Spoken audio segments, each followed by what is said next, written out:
هاي، ازيكم اصحابي؟ عاملين ايه؟ واهلا وسهلا بكم في عالم نور.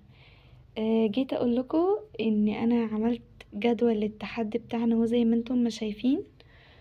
وابتديت اول يوم في التحدي والحمد لله عملت بيه.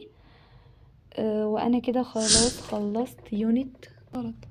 هيدي امسحها اهو.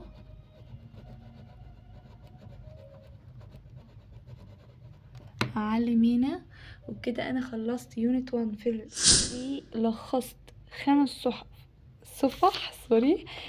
لخصت 5 صفح في صفحة وش وظهر اهو، زي ما انتم كده ما شايفين. ولخصت 7 صفح في صفحة برضو وش وظهر. فانا كده لخصت الدرس وفهمته. وهنعمل وهنشوف بقى ايه، يعني بنسبة 70% انا الدرس ده كده تمام معايا يعني، بس عايزة اراجع عليه كمان مرة بس زيادة تأكيد. وبس كده اكون خلصت معاكم اول يوم من تحدي ال 17 يوم.